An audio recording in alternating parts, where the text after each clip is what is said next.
Namaskar. Standard 7, chapter number 4, simple equations, exercise number 4.4, question number 2. Solve the following questions. Friends, यहां पे ये questions दिए गए हैं. ये questions 4.1 उसका जो लास्ट क्वेश्चन है उसके मुताबिक ही है, उसके जैसे ही है. उसमें आपको सिर्फ इक्वेशन बनाने को कहा था. यहां पे आपको इक्वेशन बनाने भी है और उसको सॉल्व भी करने हैं. तो चलो आगे बढ़ते हैं. First question, the teacher tells the class that the highest marks obtained by a student in her class is twice the lowest marks plus 7. The highest score is 87. What is lowest score? Teacher ने अपने class में कहा कि भाई highest mark obtain bye a student in her class, हमारे class में उस class teacher उस क्लास के बच्चों को कह रही है कि हमारे क्लास में हाईएस्ट मार्क किसको आए हैं पता है? तो बच्चों ने कहा किसको? तो टीचर ने पजल के फॉर्म में पूछा कि भाई the lowest marks twice the lowest marks plus 7, twice the lowest marks plus 7. तो बच्चों ने कहा कि नहीं, पता नहीं चल रहा है. लोवेस्ट मार्क भी पता नहीं है, हाईएस्ट मार्क भी पता नहीं है, कैसे समझना है? तो टीचर ने कह दिया कि चलो भाई हाईएस्ट मार्क जो है ना वो 87 है. तो कहो लोवेस्ट मार्क कितने होंगे? तो यहां पे लोवेस्ट मार्क पता नहीं है तो हम ले लेते हैं कि समझ लो, let lowest marks is equal to X. Lowest marks कितने हैं? एक्स. अभी बच्चों को पता चल गया कि भाई लोवेस्ट मार्क्स x है. टोटल मार्क्स हाईएस्ट मार्क तो उनको पता ही है कितने हैं. हाईएस्ट मार्क कितने हैं? 87 है. अभी यहां पे पजल में देखने जाए तो twice the lowest marks means twice the lowest mark यानी क्या हुआ? x plus 7. आंसर आ गया? इक्वेशन बन गया कि नहीं? Twice the lowest marks plus 7 is equal to highest marks. Highest marks यानी 87. अभी ये कौन सा हो गया? एक्सरसाइज 4.2, एक्सरसाइज 4.3, उसमें हमने कितनी सारी प्रैक्टिस की. तो पहले इसको समझ लो, 2 नहीं है ऐसा समझ के इग्नोर करके आगे बढ़े. प्लस 7 इससे जाएंगे तो -7, 87 में से 7 जाएंगे तो 80. यहाँ पे 2 तो है ही, वो मल्टीप्लाई है, दूसरी साइड जाएगा तो क्या हो जाएगा? Divide. 80 divide by 2, 80 divide by 2, 2 4s are 8, 0 2 zeros are 0.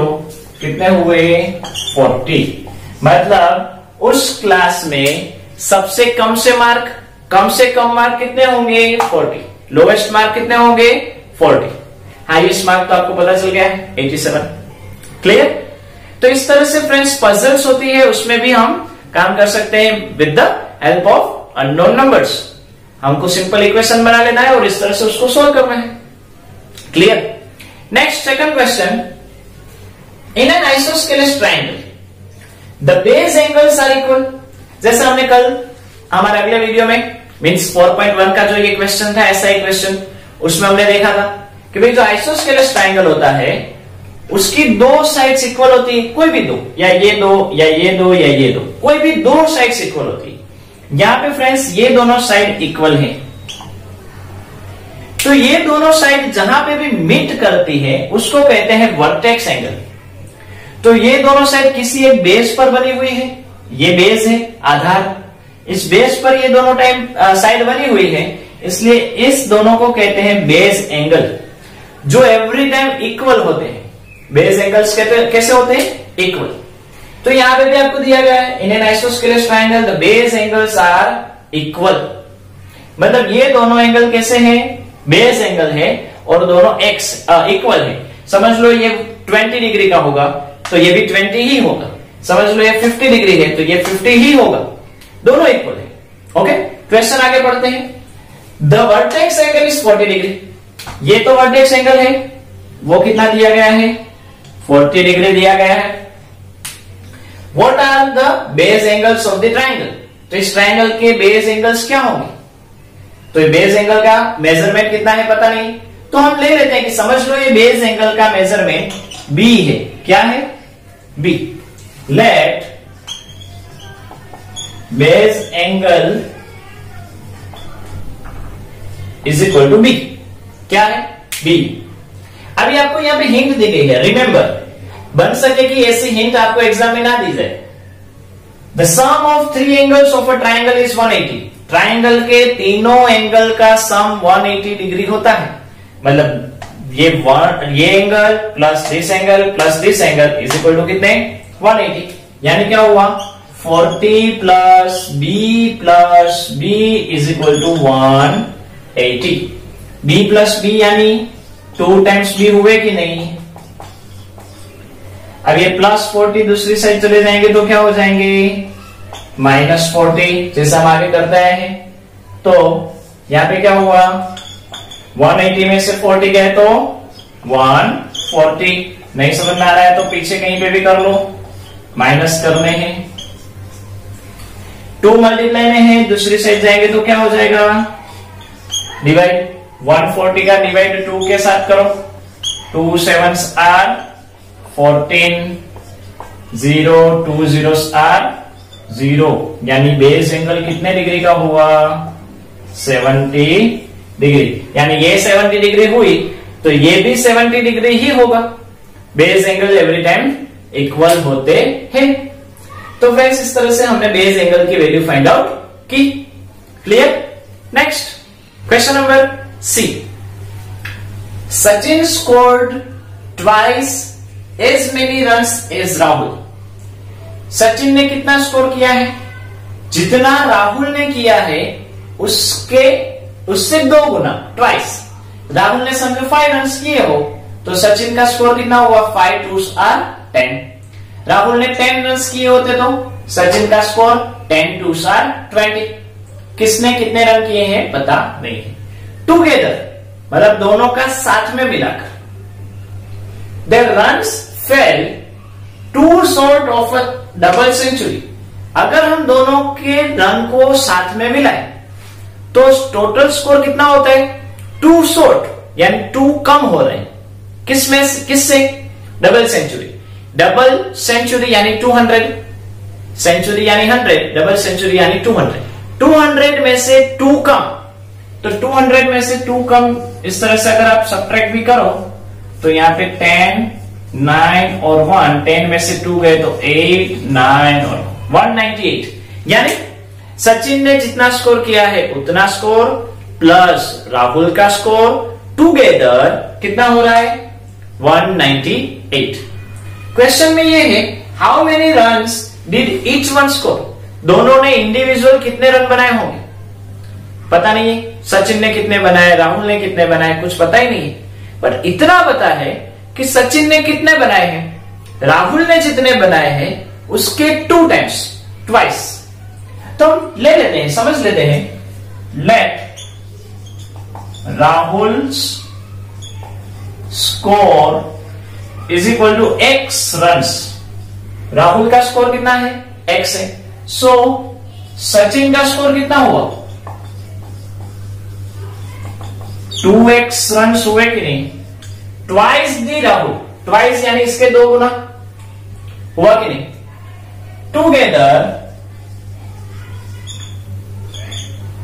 Together यानी दोनों का प्लस x प्लस 2x कितना हो रहा है? 198। अभी 2 टाइम्स x और 1 टाइम x, यहां पे कुछ नहीं तो क्या होता है? 1। 2 and 1 कितने हुए? 3 टाइम्स x हुए कि नहीं? अभी ये क्वेश्चन कैसा हो गया?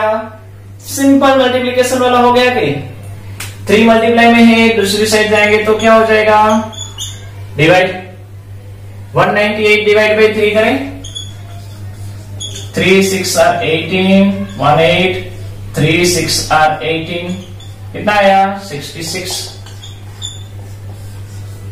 अभी x यानी किसका स्कोर है? राहुल का। तो राहुल ने कितने रन बनाए होंगे? 66। So Rahul's score is equal to x is equal to 66 runs and Sachin's score is equal to 2x. 2x का मतलब क्या होता है? 2 times x यानी 2 times x की वैल्यू 66 into 2 करें 2 6 are 12, 2 6 are 12 and 1 13. मतलब सचिन का स्कोर कितना हुआ 132. तो फ्रेंड्स इस तरह से हम आपको सिर्फ एक ही वैल्यू दी गई है. क्या ऐसे देखने जाए तो इजीली नहीं है, बट 2 शॉट डबल सेंचुरी यानी 198 ही दिया हुआ है, फिर भी हमको वैल्यू मिल जाती है. क्लियर? Next question. अभी जो नेक्स्ट क्वेश्चन है question number 3, solve the following. उसमें भी इसी तरह से आपको क्वेश्चंस दिए हुए हैं. ओके, उसका first one, Irfan says that he has 7 marbles more than 5 times the marbles Parmit has. Parmit के पास जितनी मार्बल्स है उसके 5 टाइम्स से 7 ज्यादा मार्बल्स मेरे पास है. ऐसा कौन कह रहा है? इरफान. इरफान हैज 37 मार्बल्स और इरफान के पास हम देखने जाए तो 37 मार्बल्स है already. How many marbles does Parmit have? Parmit के पास कितनी मार्बल्स होगी? फ्रेंड्स ये क्वेश्चन हम 4.1 में कर चुके हैं. फिर से एक बार देख लेते हैं. पहले लेते हैं, उसमें आपको हिंट दी गई थी, इसमें हिंट नहीं है. परमित के पास जितनी मार्बल्स है उसके 5 टाइम्स से 7 ज्यादा इरफान के पास है. परमित के पास कितनी है पता नहीं, तो हम ले लेते हैं. Let Parmit have x marbles या m मार्बल्स. क्यों m ले रहे हैं? क्योंकि 4.1 में आपको हिंट में m दिया हुआ है. अभी सो इरफान के पास कितनी मार्बल्स होगी? परमित के पास जितनी है उसकी 5 टाइम्स यानी 5m प्लस 7, और ऑलरेडी उसको टोटल कितनी है वो तो आपको पता ही, 37 जितनी उसके पास टोटल है. ये इक्वेशन बन गया. 5 प्लस 7 उस साइड जाएगा तो -7. ये 5 नहीं है, ऐसा समझ के आगे बढ़ो तो इजी रहता है. प्लस 7 उस साइड गया तो -7 यानी 30. 5 तो है ही, यानी 5m इज इक्वल टू 30, यानी m is equal to 30 upon 5. 5 के लेवल में 30 कब आता है? 6 मार्बल्स. परमित के पास कितनी मार्बल्स है? 6 मार्बल्स. परमित के पास 6 मार्बल्स है. Clear? Next second, Lakshmi's father age is 49 years old. Lakshmi के पिताजी की एज 49 years है. He is 4 years older than 3 times Lakshmi's age. वो 4 साल बड़े हैं. किससे? लक्ष्मी की एज से, एज के 3 गुना से. 3 times Lakshmi's age. What is Lakshmi's age? तो लक्ष्मी की एज क्या होगी? तो let Lakshmi's age is equal to x years. Lakshmi की एज कितनी है? x years. अभी फ्रेंड्स हमको उसके पापा की एज तो मालूम है कि नहीं? उसके पापा की एज कितनी है? 49 years. Lakshmi's father's age is equal to 49 years. उसके साथ साथ आपको इक्वेशन के फॉर्म में भी दिया गया है कि भाई उसके पापा है वो 4 ईयर बड़े हैं. 4 ईयर बड़े यानी +4. किससे? लक्ष्मी की एज के 3 गुना से. मतलब लक्ष्मी की एज x, उसके 3 टाइम्स यानी 3x is equal to Lakshmi's father as.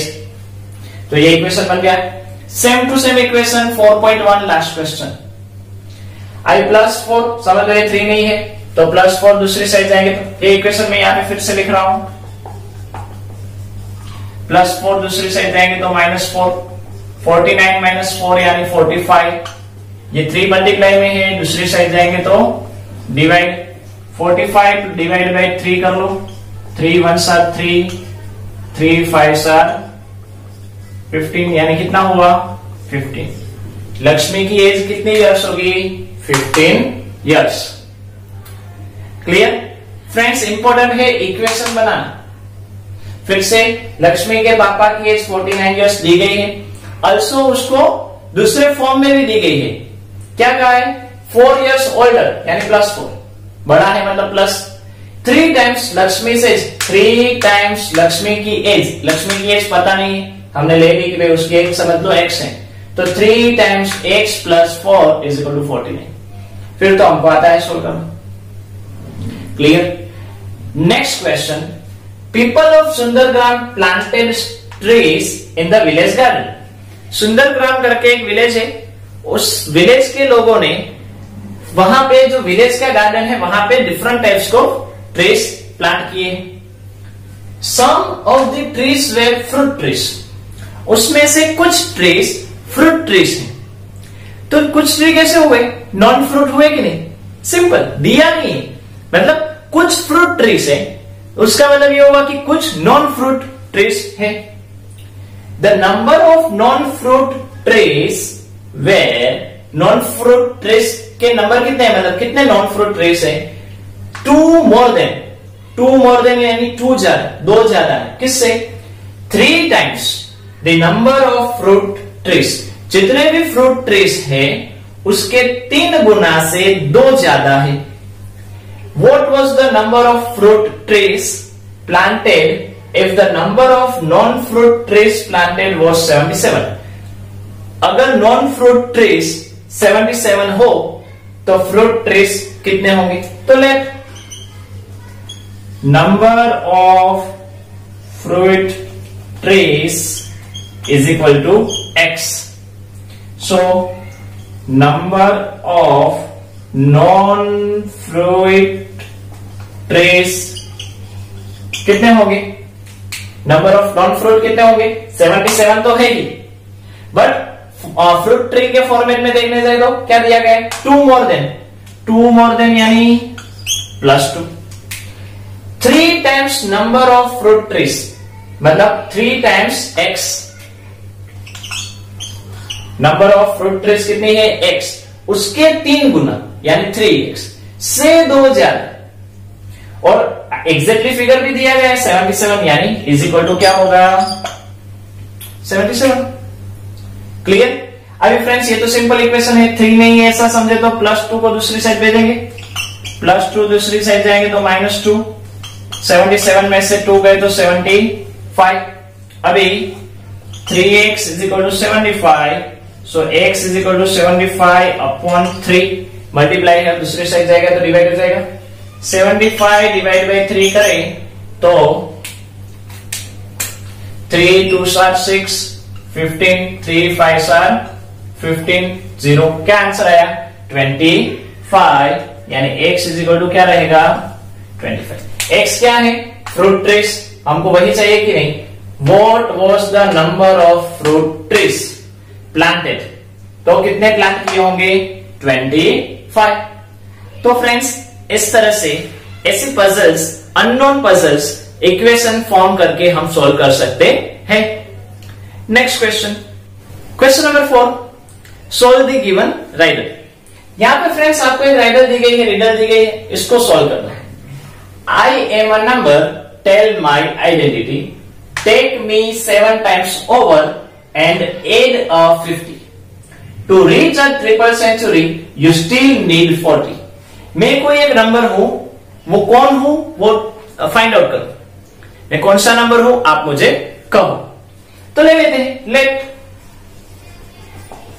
It's x, वो नंबर कौन सा है? x। Next, take me 7 times over, मेरे 7 टाइम्स लो यानी 7x, एंड एड 50 और 50 एड करो। टू रीच, पहुंचना, to reach a triple century यानी ट्रिपल सेंचुरी तक पहुंचने के लिए यू स्टिल नीड यानी चाहिए यानी plus, you need still need 40, मतलब इसमें अगर आप 40 ऐड करोगे तो जाकर ट्रिपल सेंचुरी बनेगी, तो जाकर क्या बनेगी? ट्रिपल सेंचुरी बनेगी। तो पहले सेम एडिशन 50 + 40 90, प्लस 90 को दूसरी साइड भेजेंगे तो क्या हो जाएगा, माइनस 90। 300 में से 90 को सब्ट्रैक्ट करो, 0, 10 और 2, 10 में से 9 गए तो 1 और 2 के 2, 210। ये मल्टीप्लाई दूसरी साइड जाएगा तो 210 डिवाइड बाय 7, 7 zeros are .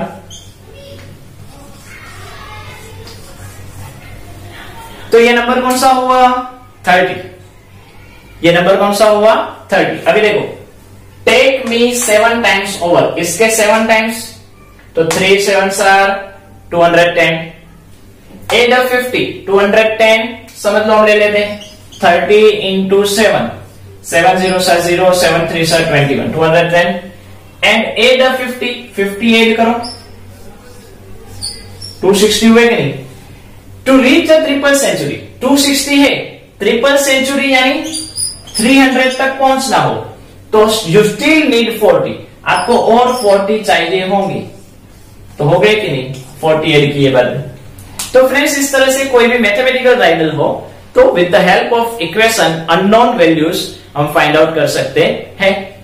तो यहाँ पे फ्रेंड्स इसी के साथ हमारी ये जो एक्सरसाइज है 4.4 वो फिनिश होती है, कंप्लीट होती है। और इसके साथ ही हमारा ये जो चैप्टर है वो भी कंप्लीट होता है।